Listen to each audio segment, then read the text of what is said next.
नमस्कार दोस्तों, भारतीय संविधान के फटाफट रिवीजन में आज की वीडियो में हम लोग अनुच्छेद 41 से अनुच्छेद 50 तक का रिवीजन करने वाले हैं। और आप लोग को मालूम है कि आर्टिकल से डायरेक्ट क्वेश्चन आपके कॉम्पिटिटिव एग्जाम में पूछा जाता है। वो कोई भी कॉम्पिटिटिव एग्जाम हो, हर एक कॉम्पिटिटिव एग्जाम में यहाँ से क्वेश्चन आता है। और हम 10 क्वेश्चन इसलिए डिस्कस करते हैं ताकि 10 क्वेश्चन आप लोग काफ़ी आसानी से याद कर सकते हैं। अगर हम 50-100 करा दें तो वो करा तो देंगे, लेकिन आपको याद नहीं होगा। ठीक है, तो वीडियो को शुरू से अंत तक देखिएगा। स्टार्ट करते हैं। बहुत ही आसान भाषा में आपको समझाने की कोशिश करेंगे। ठीक है, तो देखिए अनुच्छेद 41 क्या कहता है, या अनुच्छेद 41 में क्या है, इंग्लिश में बोले तो आर्टिकल 41। यह अनुच्छेद काम पाने की, शिक्षा पाने की, बेकारी, बुढ़ापा, बीमारी व निःशक्तता की दशाओं में लोक सहायता पाने का अधिकार देता है। ये 41 जो है आपका अनुच्छेद 41 जो है, ये आपको अधिकार देता है शिक्षा पाने की, बेकारी, बुढ़ापा, बीमारी, निःशक्तता की दशाओं में लोक सहायता पाने का ये अधिकार देता है। ठीक है, वही चीज़ यहाँ पे इंग्लिश में भी मेंशन है। This article grants the right to work, to education and to public assistance in case of unemployment, old age, sickness and disability.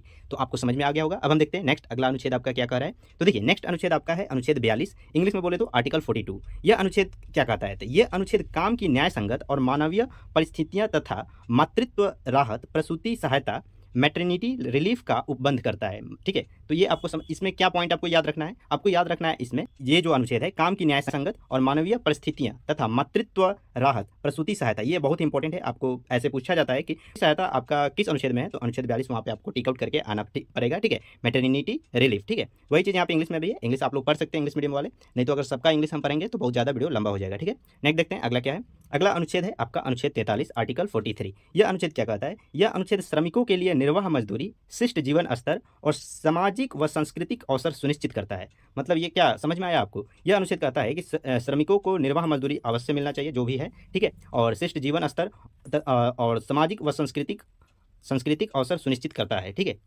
मतलब ये आपको राज्य सरकार को ये सब करना होगा मजदूरों के लिए। ठीक है, वही चीज़ यहाँ पे इंग्लिश में भी मेंशन है, आप लोग पढ़ सकते हैं। क्या कह रहा है this article insure a living wage, a decent standard of living and social and cultural opportunities for the workers. ठीक है, समझ में आ गया होगा। नेक्स्ट देखते हैं, बहुत ही आसान भाषा में यहाँ पे आपका मेंशन है हर एक अनुच्छेद, हर एक आर्टिकल। ठीक है, तो अनुच्छेद 43 का बोलिए या आर्टिकल 43A बोलिए, बात बराबर है। ठीक है, तो 43A आपका क्या कहता है, यह अनुच्छेद उद्योग के प्रबंधन में कामगारों वर्कर्स की भागीदारी सुनिश्चित करने का निर्देश देता है। ये मतलब आपका कहता है कि जो भी आपका उद्योग प्रबंधन होगा उसमें कामगार को रखना है। ठीक है, उनकी भागीदारी सुनिश्चित आपको करना है। ठीक है, वही चीज़ यहाँ पे मेंशन है। वही चीज़ आपका इंग्लिश में भी है। This article directs to insure the participation of workers in the management of industry. ठीक है, नेक्स्ट देखते हैं अगला अनुच्छेद क्या है, बहुत ही जल्दी हम लोग को देखना है। ठीक है, तो नेक्स्ट है आपका अनुच्छेद 43 ख बोलिए या आर्टिकल 43B बोलिए। ठीक है, तो 43B क्या कहता है, यह अनुच्छेद सहकारी समितियों की अभिवृद्धि मतलब होता है बढ़ावा देना, अभिवृद्धि के लिए राज्य सरकार को निर्देश देता है। मतलब ये अनुच्छेद राज्य सरकार को कहता है कि आपको सहकारी समितियों को बढ़ावा देना है। ठीक है, वही चीज़ यहाँ पे इंग्लिश में यहाँ पे मेंशन है। This article directs the state to promote cooperative societies. ठीक है, नेक्स्ट देखते हैं अगला अनुच्छेद आपका क्या है, अनुच्छेद 44 या आर्टिकल 44 क्या कहता है, यह अनुच्छेद नागरिकों के लिए एक समान सिविल संहिता, यूनिफॉर्म सिविल कोड लागू करने का निर्देश देता है।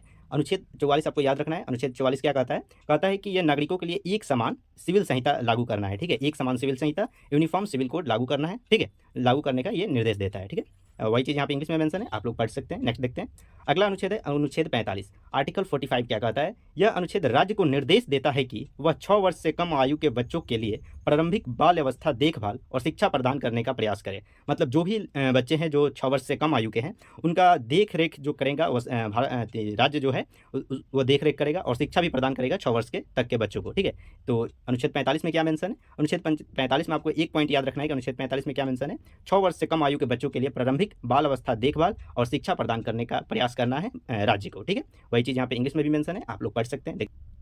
देखिए नेक्स्ट है आपका अनुच्छेद 46 बोलिए चाहे आर्टिकल 46 क्या कहता है, यह अनुच्छेद राज्य को निर्देश देता है कि वह अनुसूचित जातियों SC, अनुसूचित जनजातियों ST और अन्य कमजोर वर्ग के शैक्षिक और आर्थिक हितों की अभिवृद्धि मतलब आपको बताएं कि बढ़ावा देना है। ठीक है, यह राज्य को निर्देशित करता है कि आपको अनुसूचित जाति SC, अनुसूचित जनजाति ST और अन्य कमजोर वर्गों की शैक्षणिक और आर्थिक हितों को बढ़ावा देना है। ठीक है, तो वही चीज़ यहाँ पे मेंशन है। This article directs the state to promote the educational and economic interest of the schedule caste, schedule tribes and other weaker sections. ठीक है, तो आपको ये समझ में आ गया होगा, बहुत ही आसान भाषा में, इसमें कुछ नहीं है। अनुच्छेद 46 क्या कहता है कि SC, ST और कमजोर वर्गों के आर्थिक और शैक्षणिक हितों को बढ़ावा देना है। ठीक है, वही चीज़ यहाँ पे मेंशन है। नेक्स्ट देखिए अगला क्या है, अगला है अनुच्छेद 47 आर्टिकल 47 क्या कहता है, यह अनुच्छेद कहता है कि राज्य का यह प्रमुख कर्तव्य है कि पोषाहार स्तर, जीवन स्तर को ऊंचा करे और लोक स्वास्थ्य में सुधार करे।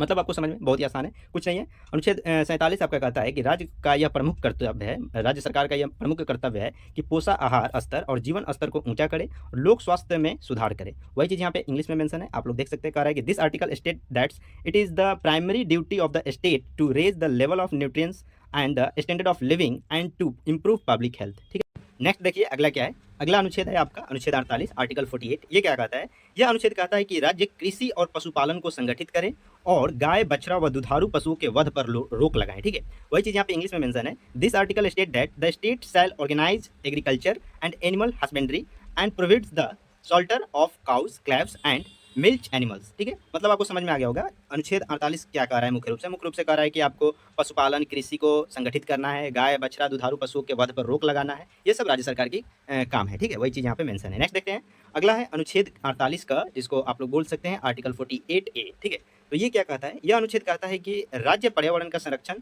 व संवर्धन तथा वन्य जीवों की रक्षा करे। मतलब ये कहता है कि राज्य सरकार है, राज्य जो है वो क्या करे? पर्यावरण का संरक्षण करे, संवर्धन करे तथा वन्य जीवों का रक्षा करे। ये सब काम राज्य सरकार की है। ठीक है, और राज्य को करना चाहिए। ठीक है, ये सब डीपीएसपी में आता है, वो आपको तो पता चल जाएगा। अभी मेरा मेन रिवीजन है, टोटल रिवीजन कराना है आपको आर्टिकल। ठीक है, तो अब देखते हैं नेक्स्ट क्या है। अगला अनुच्छेद है आपका 49, अनुच्छेद 49 बोलिए चाहे आर्टिकल 49 बोलिए। यह अनुच्छेद राज्य को राष्ट्रीय महत्व के स्मारकों, स्थान और ऐतिहासिक या कलात्मक वस्तुओं की सुरक्षा करने का निर्देश देता है। मतलब जो भी ऐतिहासिक आपका, जैसे कि ताजमहल हो गया, जो भी ऐतिहासिक स्मारक है, जैसे कि कुतुब मीनार हो गया, इस सब का रक्षा करना है। ठीक है, इसका सुरक्षा राज्य को निर्देश दिया जाता है कि इसका सुरक्षा आपको करना है। ठीक है, तो वही चीज़ यहाँ पे मेंशन है। यह अनुच्छेद राज्य को राष्ट्रीय महत्व के स्मारक, स्थान और ऐतिहासिक या कलात्मक वस्तुओं की सुरक्षा करने का निर्देश देता है। वही चीज़ यहाँ पे इंग्लिश में मेंशन है। This article directs the state to protect monuments, place and object of historical और artistic interest of national importance. ठीक है, नेक्स्ट देखते हैं अगला क्या है। अगला है अनुच्छेद 50, जिसको बोलते हैं आर्टिकल 50। ठीक है, और आज का हमारा ये लास्ट आर्टिकल है। ये आर्टिकल क्या कर रहा है? कह रहा है कि यह अनुच्छेद राज्य की लोक सेवाओं में न्यायपालिका को कार्यपालिका से अलग करता है।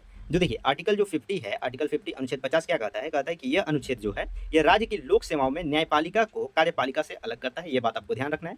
पूछेगा आपका क्वेश्चन क्या पूछेगा? पूछेगा कि राज्य की लोक सेवा में न्यायपालिका को कार्यपालिका से अलग करने वाला कौन सा अनुच्छेद है? तो अनुच्छेद 50 आपको वहां पे टिक आउट करके आना है। वही चीज यहाँ पे इंग्लिश में मेंशन है। This article separate the judiciary from the executive in the public service of the state. ठीक है, तो यहाँ तक वीडियो देखने के लिए आप सभी को बहुत बहुत धन्यवाद। मिलते हैं नेक्स्ट वीडियो में। Thank you so much.